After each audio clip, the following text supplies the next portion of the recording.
dhacdadan maaha mid koowaad ee dhowr jeer bay soo noqnoqday ka hor laba ciyaal baa wax cunay habeen intay baashi ku soo guday adeeso saas oo bahal ku soo guday oo cunay waxa la keenay caluula la keenay caluula la keenay waxa dhacday waxa lagu khasbanaaday emergency in saxiimad waxa weeyaan lacag fara badan lagu koreeyo waxaan joognaa halkan oo ah deegaanka xalwad ee magaalada Xaabo ee degmada Muraayo gobolka Saaceer waxa caawa fiidnimadii hore aweyse ay ku cuntay mid kamid ah maamooyinka deegaanka taas oo ilaa hadda oo saacadu ay tahay 4 saac waxweynimo xaaladeeda la tacaalayo sida ay noo sheegeen maamada caruurta ay dhaleen iyo waalidkeedba waxay sheegeen maamadu aysan helin gargaar buuxa isla markaana gobolka idin laga waayay irbadii abeesada taas oo lagu talagalay in sunta ka disho qofka ay abeesadu cuntay familku waxay noo sheegeen in la xiriireen magaalada Xaabo iyo magaalada Caluule oo ah xarunta gobolka isla markaana ay ka waayeen irbadii lagu dhufan jiray qofka ay abeesadu cunto laamaha caafimaadka aan la xiriirnay waxay noo sheegeen in irbadii ay ku go'an tahay haddana aysan awooleen gobolka bismillaahir rahmaanir rahiim waa dhawahay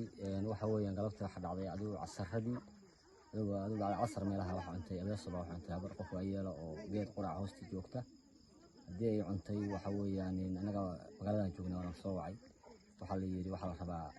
wixii lala tacaali lahaa qofka waxaan wacanay gobolkan wacanay waxaan weydiinay irbadii sunta saari jiray oo baxsida bahalaha oo kale loo isticmaali jiray hadii aan weydiino waxa la iraabo oo yaalin jiraan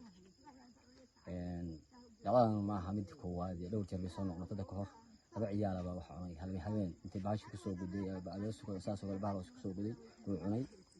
waxa la keenay caluula la keenay caluula la keenay waxa dhacday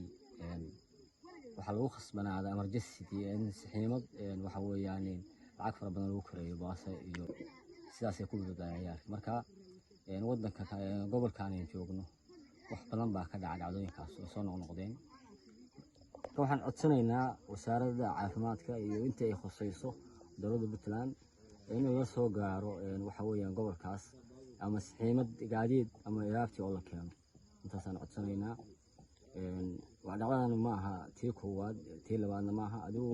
dhowr jeer bay soo noqnoqotay waxa weey hadda qofkii galabta u gaaray ilaa xilliga wala fadhinaa oo waxa weeyaan biyo lagu rusheynaya wax ka mala macmalada loo ma hayo qaybsadu waa u dhintaan oo inta badan way dhintaaneen sidaas ay arrintu u dhacday waxaan wartaa si guud qofka hadda maamada aan la joogin xaalku guud maamada sidoo yahay ilaa galabta ilaa hadda sida xaalkeedu yahay xaaladeedu maamada aad iyo aad xaaladeedu hooseysa oo waxa weeyaan biyo lagu rusheynaya meesha ka dhacay waa soon Xaabo tuulo yar oo reer baadiye degan yahay oo la yiraahdo ceelka Xalwad oo magaalada looga cabo baa falkan ka dhacay galabtii maqribadii iyo adigu habeenku xilli uu soo galay oo iska habeenimo xisaaban cilcilow gabadhaas oo meel maraysa bahasha la yiraahdo abeesadu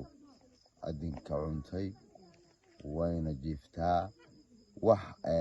daryeelana wadanku ma laha oo abeesadu waxay leedahay geedka la yiraahdo irbad bay leedahay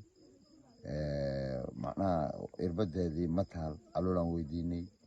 ilaa qandalo waa weydiinay burcayaan weydiinay xabaan weydiinay waa la waayay marka waxaan ka codsanaynaa qolada wasaaradda caafimaadka in naloo keeno irbadda abeesada waxa jira bahal la yiraahdo oo kaleeto oo isaguna wuxuu noqday wadanka ku batay oo la yiraahdo dibqalooc oo isaguna adduunka wareeriyay sayr qudis hadii daawo loo helayo in dawadaas loo keeno waa rabnaa marka iyagu anaga dhacdada meesha ka dhacdo caynka qofka abeesadu cunto qof nooceeyo ahaan xaaladiisa hadda sidee waxay ahayd islaam weyn oo ilaa dad badan dhashay dadkeeda hadda shaqeynayo oo hadda sida ninkan dhinaca bidixda taagan oo kaleeto baa ka mid ah waxa dhacday hadda xaaladeedu aad bay hooseysaa serious way waxay noqonayso ilaa waa yaqaan laakiin waliba waxaan jeclaan lahayn ilaa subaxdii in horta wax uun horumarina oo bahashaas anfaca loo soo saaro saximada qaadka xaaladda qof miyir qowmiya qof kuma ku jira qofka aan la joogin bal miyir hadda sidaas ma jiro miyir ma jiro carabkuna waa baqti waa fadhiya محمد عبد الرحمن سعيد برايم ميديا.